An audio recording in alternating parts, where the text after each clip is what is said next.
Chapter 5. And Solomon ruled over all the kingdoms, from the river unto the land of the Philistines, and unto the border of Egypt. They brought presents and served Solomon all the days of his life.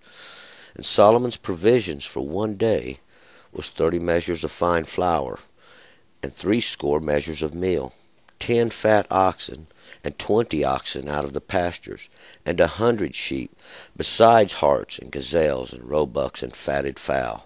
For he had dominion over all the region on this side of the river, from Tiphsah even to Gaza, over all the kings on this side the river.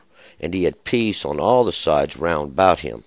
And Judah and Israel dwelt safely, every man under his vine and under his fig tree, from Dan even to Beersheba, all the days of Solomon. And Solomon had 40,000 stalls of horses for his chariots, and 12,000 horsemen. And those officers provided victuals for King Solomon, for all that come unto King Solomon's table, every man in his month. They let nothing be lacking. Barley also and straw for the horses, and swift steeds brought they unto the place where it should be, every man according to his charge. And God gave Solomon wisdom and understanding exceeding much, and largeness of heart, even as the sand that is on the seashore. And Solomon's wisdom excelled the wisdom of all the children of the east, and all the wisdom of Egypt. For he was wiser than all men, than Ethan the Ezrahite, and Heman, and Calcol, and Darda, and the sons of Mahal. His fame was in all the nations round about. And he spoke 3,000 proverbs, and his songs were 1,005. And he spoke of trees, from the cedar that is in Lebanon, even unto the hyssop that springeth out of the wall. He spoke also of beasts, and fowl, and creeping things, and fishes. And there came of all peoples to hear the wisdom of Solomon, from all kings of the earth, who had heard of his wisdom. And Hiram, king of the Tyre, sent his servants unto Solomon, for he had heard that they had anointed him king in the room of his father, for Hiram was ever a lover of David. And Solomon sent to Hiram, saying, You knowest how that David your father could not build a house for the name of the Lord his God, for the wars which were about him on every side, till the Lord put them under the soles of my feet. But now the Lord my God hath given me rest on every side. There is neither adversary nor evil occurrence. And behold, I propose to build a house for the name of the Lord my God, as the Lord spoke unto David my father, saying, Your son, whom I will sit upon your throne in your room, he shall build the house for my name. Now therefore command you that they hew me cedars out of Lebanon, and my servants shall be with your servants, and I will give you hire for your servants, according to all that you say. For you knowest that there is not among us any that hath skill to hew timber, like unto the Zidonians. And it came to pass, when Hiram heard that the words of Solomon, that he rejoiced greatly, and said, Blessed be the Lord this day, who hath given unto David a wise son over this great people. And Hiram sent to Solomon, saying, I have heard that which you have sent unto me. I will do all your desire concerning the timber of cedar, and concerning the timber of cypress. My servants shall bring them down from Lebanon into the sea, and I will make them into rafts to go by sea unto the place that you shall appoint me. And I will cause them to be broken up there, and you shall receive them, and you shall accomplish my desire in giving food for my household. So Hiram gave Solomon timber of cedar and timber of cypress, according to all his desire. And Solomon gave Hiram 20,000 measures of wheat for food to his household, and 20 measures of beaten oil. Thus gave Solomon to Hiram year by year. And the Lord gave Solomon wisdom, and he promised him. And there was peace between Hiram and Solomon. And they two made a league together. And King Solomon raised a levy out of all Israel, and the levy was 30,000 men. And he sent them to Lebanon, 10,000 a month by courses. A month they were in Lebanon, and 2 months at home. And Adoniram was over the levy. And Solomon had 70,000 that bore burdens, and 80,000 that were hewers in the mountains. Besides Solomon's chief officers that were over the work, 3,300 who bore rule over the people that wrought in the work. And the king commanded, and they quarried great stones, costly stones, to lay the foundation of the house with hewn stone. And Solomon's builders and Hiram's builders and the Gebalites did fashion them, and prepared the timber and the stones to build the house. All right, let's go back to verse 1. Now, we'll remember yesterday we were introduced to Solomon's staff, Solomon's cabinet, his household. And we also received the prophecies of these things which are to come. And we're going to start here in verse 1. We're going to get a little more information about what's going on in Solomon's kingdom and what it takes to run Solomon's kingdom, and just how he's going to start working on this house of God. Verse 1, And Solomon ruled over all the kingdoms, from the river unto the land of the Philistines, and unto the border of Egypt. They brought presents and served Solomon all the days of his life. So we see now God has increased Solomon's kingdom, and Solomon has gained great rule at this river. From the river here, this is going to be the river of Jordan, these rivers that descend from the throne, this water, this understanding. And he's going to rule from that river all the way to the coast of the sea, which is going to be where the Philistines are. This is the borders of the Philistines, these that have drifted from God, and to the border of Egypt. And this is going to be at the southern end of all of Israel, Egypt. And this is that, of course, the south is always where it's dry, and Egypt is that land of enclosures, this land of pits and snares and traps. And he's going to rule there, and we're going to see that people will bring Solomon gifts and offer things to Solomon all the days of his life, all the days that he lives. Verse 2, And Solomon's provisions for one day was 30 measures of fine flour, and 60 measures of meal. So we're going to see that Solomon's household had quite a little appetite here. But verse 2, God wants you to understand now something more than this, and he wants you to witness now these things. And this one day now, this is understanding the beginning of it. And there was 30 measures of fine flour, and these 30 is that's dedicated, and its measures are because it has been weighed out and measured and prepared. And this fine flour is that which has been ground many times. 60 now. 3, it's complete. Score is redemption. It's 20. 60. Complete redemption now has been measured out, weighed out, and prepared. And this is the meal.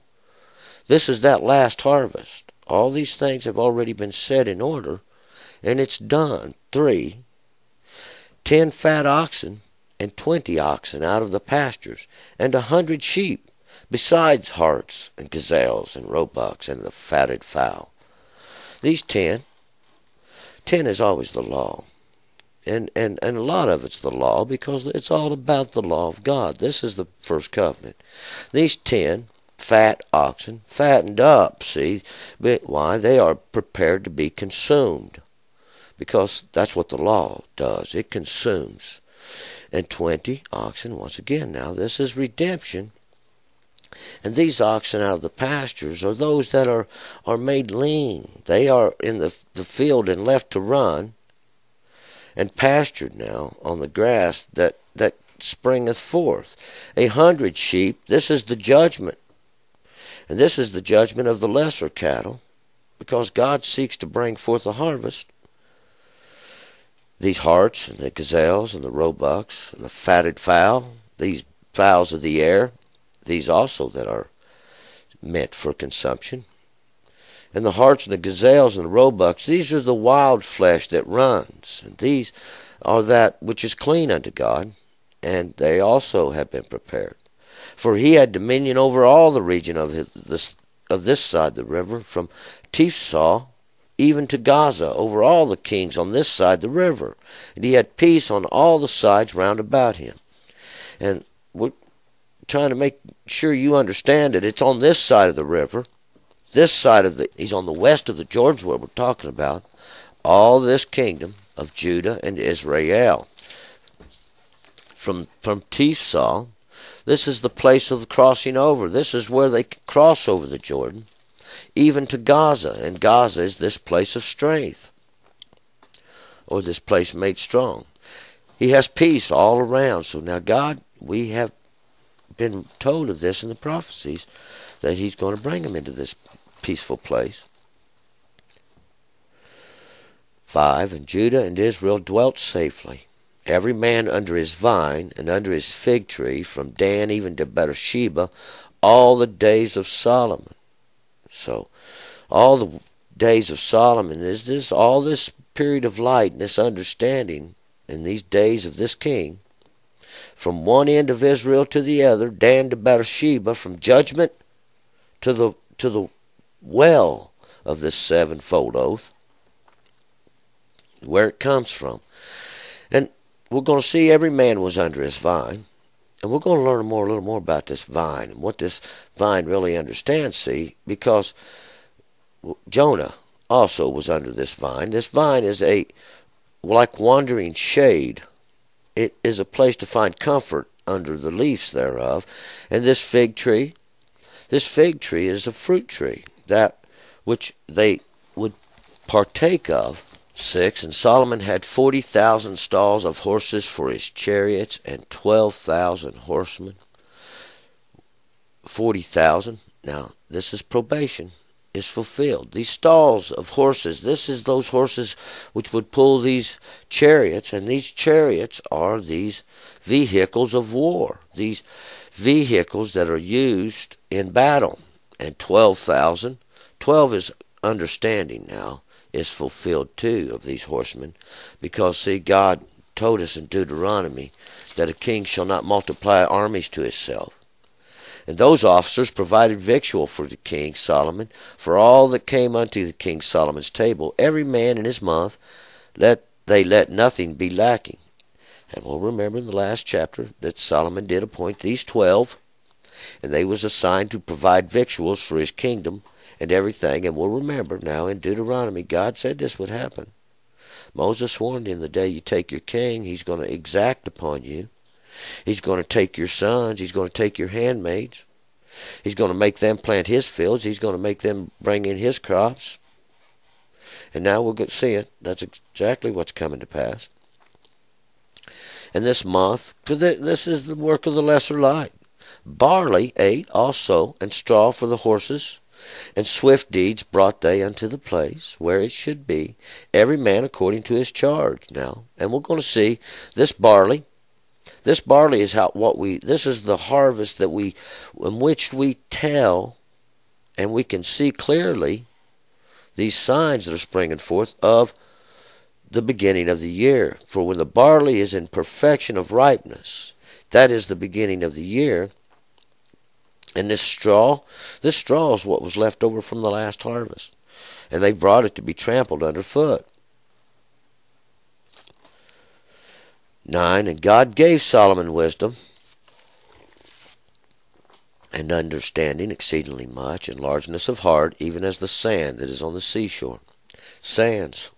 Once again, we're going to use sands to number, because sand is something that you can't number. It is infinite in understanding, the sands that are on the seashore. And we'll see God is going to prosper Solomon now. And God's going to prosper his understanding. And God's going to prosper his wisdom.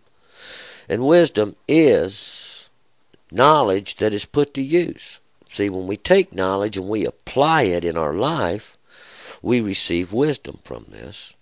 So when we take the law of God and we use the law of God in our life, it becomes wisdom. Because God said in Deuteronomy, it is your wisdom, it is your knowledge, it is your understanding. 10. Solomon's wisdom excelled the wisdom of all the children of the East and all the wisdom of Egypt. God made Solomon wiser and smarter than everybody else. All these children of the East, see, East is where the sun comes up. This is where they was enlightened first. East, these children of Aaron, these enlightened ones, these ones that were lifted up in understanding, and all the wisdom of Egypt. Egypt is that place of enclosures, the knowledge that it takes to keep them enclosed there. And we'll find when we do the Exodus, now that's what it was all about, escaping this not the Red Sea, but the Reed Sea, this place of papyrus where the written words were.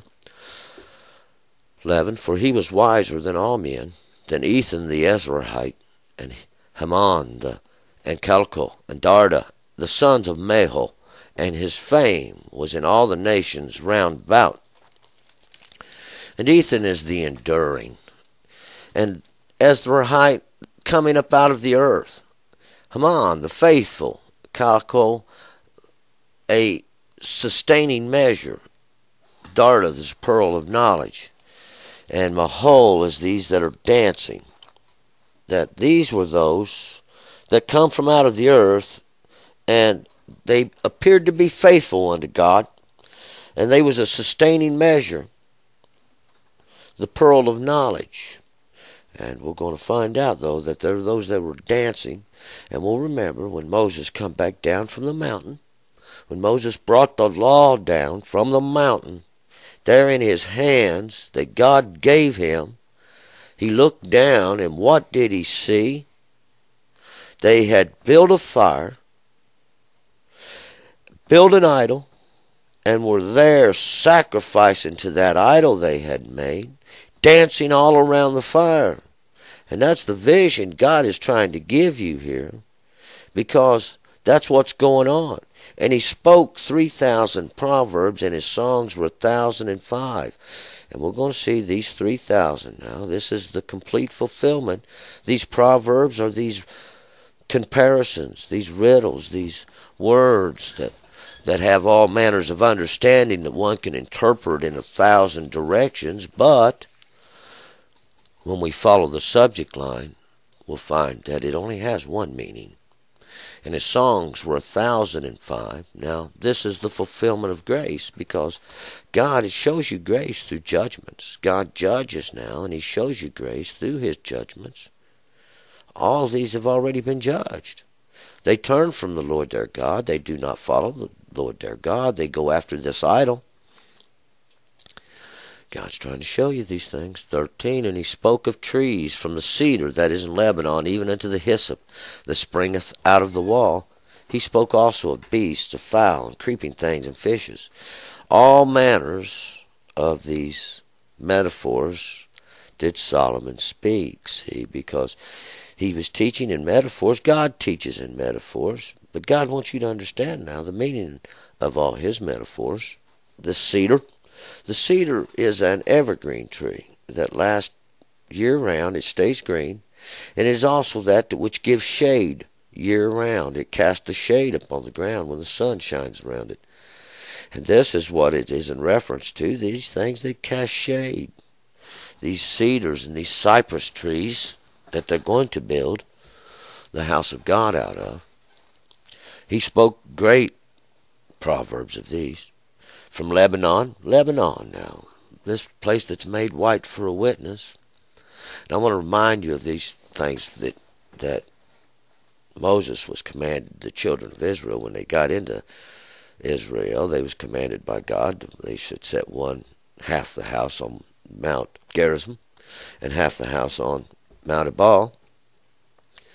And there on Mount Ebal, they was to take stones and carving those stones, there the law, and paint it white, plaster it white, for a witness now, that you could see these laws made plain. And that's what we're talking about here. This, and even unto this hyssop that springeth out of the wall. This wall, once again, we spell it backwards. It's the law. God, this is the wall that God set between us and him. You must obey the law. See, because God, this is just but a wall between God and us.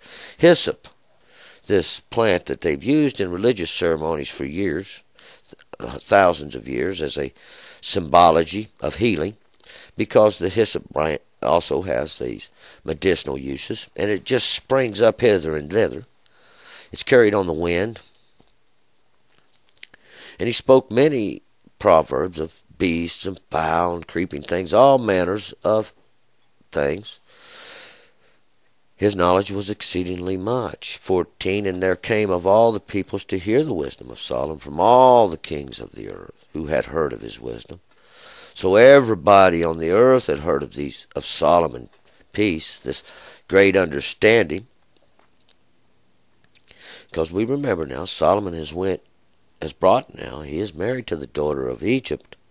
He is allied with Pharaoh, this great house, in Egypt, this land of enclosures. And he's married the daughter. The daughter is the teachings of this. 15, and Hiram, the king of Tyre, sent his servants unto Solomon, for he had heard that he had anointed him king in the room of his father, for Hiram was ever a lover of David. And we'll remember Hiram. Hiram's the nobles, those that are exalted, those that have lifted themselves up, made themselves of nobility. They've done it themselves. And he was ever a lover of David.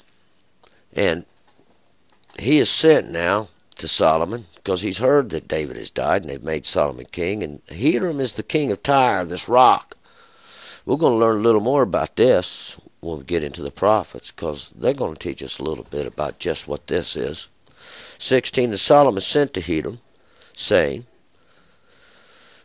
17, you knowest how that David my father could not build a house for the name of the Lord his God, for the wars which were about him on every side, until the Lord put them under the soles of my feet. And what this means is to put them under the soles of my feet is to give me rest, to make them subservient unto me. And David wasn't allowed to build this house, and we'll remember God told David that he wouldn't build it, he'd make his son build it. And that's what we're going to see is the beginning of this. And this is the example. You get your practical application later. We get the explanation and demonstration. Now we've got the explanation. This is going to be our demonstration. God's showing you now. God's using all these people. He's going to show you God's building something. He's got everybody working on it. They think they're doing it. No, God's doing this. God's going to build this up. He's going to show you now that he can build. 18, but now the Lord my God hath given me rest on every side. There is neither adversary nor evil occurrence. So what Solomon's telling Hiram is that God's given him great rest, and that we ain't got no more wars, and that we ain't even got problems in the kingdom. 19, and behold, I propose to build a house for the name of the Lord my God, as the Lord spoke unto David my father, saying, your son, whom I will set upon your throne in your room, he shall build the house of my name. Because we're going to find out that that's what God said, and God's always good to do his word, as we're finding out from Deuteronomy. He's going to do just what he said he was going to do. 20, now therefore command you that they hew me cedar trees out of Lebanon, and my servants shall be with your servants, and I will give you hire for your servants, according to all that you shall say. For you knowest that there is not among us any that hath skill to hew timber, like unto the Zidonians. And we'll find out these Zidonians are the fishermen. These are fishermen. And they are hewers of timber. They're fishermen. But not that in all Israel we can't find none who can hew timber like them. And these timbers, these giant cedars, these evergreens, these cypress, we're going to find out they go there to hew them down. And we're going to see what they're going to do with them. 21, and it came to pass when Hiram heard the words of Solomon, that he rejoiced greatly, and said, blessed be the Lord this day, who hath given unto David a wise son over this great people. So Hiram, he's all happy about this, what Solomon's getting ready to do. He's going to build this great house unto God. And he is more than willing to help Solomon, because Hiram sent to Solomon, 22, I have heard that which you have sent unto me, and I will do all that you desire concerning the timber of cedar and concerning the timber of cypress. So now this of nobility, we find that he's going to do just what Solomon wants done, and he's going to send his laborers now to get these cedar trees and these cypress trees, these trees of shade, these trees that stand for this shadow. God had commanded when they set up the tent, he said, you shall not set it up in the shadow of a tree. You shall not raise to yourself a pillar. You shall not set my altar there by build my altar with any stones that are hewn. And we're going to find out that all these things is exactly what we're talking about, how they will violate every last word. And Hiram 23, my servants shall bring them down from Lebanon unto the sea, and I will make them into rafts to go by sea unto this place that you shall appoint me, and I will cause them to be broken up there, and you shall receive them, and you shall accomplish my desire in giving food for my household. Now Solomon and Hiram has got him a little agreement here. Hiram's going to do some work for Solomon, and Solomon's going to pay him whatever he wants. And he's going to cut these trees down and make them into rafts, and he's going to float them across the sea and bring them to the place wherever Solomon says, and he'll break them up there and deliver them into the hand of Solomon. So Hiram, 24, gave Solomon timber of cedar and timber of cypress according to all his desire. So all these evergreens, all these trees, whatever, as much as Solomon wanted, Hiram gave him 25, and Solomon gave Hiram 20,000 measures of wheat for food in his household, and 20 measures of beaten oil. Thus gave Solomon to Hiram year by year, understanding after understanding. We can get out of this 20,000. Redemption now is fulfilled, and this is measured. It's measured and weighed out once again. The last harvest for food to his household. This was given to him. This measure that was measured out, this is what it is. And 20 measures of beaten oil. 20, once again, redemption is measured out in this. This is how it's measured out in this beaten oil. This is that oil that is thrashed. It's not pressed and squeezed. It's thrashed. And this oil is used to light the lamps and the fire. And that's what it is, this lamp. Now, this fire caused by the law being brought upon it. And this is the fire we see burning. This is the light. This is the lamp. This is the fire by night. Understanding after understanding. 26. And the Lord gave Solomon wisdom, and he promised him that there was peace. And there was peace between Hiram and Solomon, and they two made a league together. Now witness this league they've made together, Hiram and Solomon. 27. And King Solomon raised a levy out of all Israel, and a levy was 30,000 men. And we're going to remember now, once again, this is what Deuteronomy said would happen. He would take your men, and this is what he's going to do to accomplish all these great tasks. Levy. This is the levy he's going to exact on. They're going to start exactions, and this is what we see. This 30,000. This is the dedicated. It's dedicated. It's the fulfillment of the dedication. 28. And he sent them to Lebanon, 10,000 a month by courses. A month they were in Lebanon, and 2 months at home. Adoniram was over the levy. Adoniram means my Lord is exalted. Because God is exalted in all this. God is exalted. Now witness this 2 months. Witness this. This work of the lesser light. Months is always this work under the lesser light. These 10,000, the law is fulfilled in this work of the lesser light, see.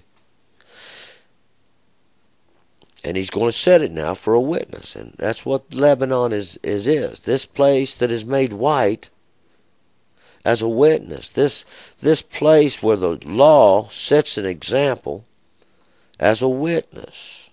29. And Solomon had 70,000 that bore burdens, and 70,000 that were hewers in the mountains. And these hewers in the mountains, we remember Gideon. He was a hewer. Remember Gideon? He was a hewer. And that's what he was hewing on too, these mountains. 70, because this is the work of redemption, this hewing. 10,000, once again, this is the fulfillment of the law. 70, it is complete redemption of the law is fulfilled. These that bear the burdens, this is the judgment God's put on you. God's using everybody. He's got everybody working here. And he's using everybody. And this is what he's going to do in the end. He's going to use everybody. He's going to work you. He's going to cause them to work and to build. We know what they're making. The prophets are going to tell us what they're making. For he made the smith, he made the carpenter, and they fashioned his soul. What's the image thereof? Let us wait till we get to the prophets. They're going to tell us. 31, and the king commanded, and they quarried the great stones, these costly stones, to lay the foundation of the house with hewn stone. God commanded you not to do this. God commanded you not to do this.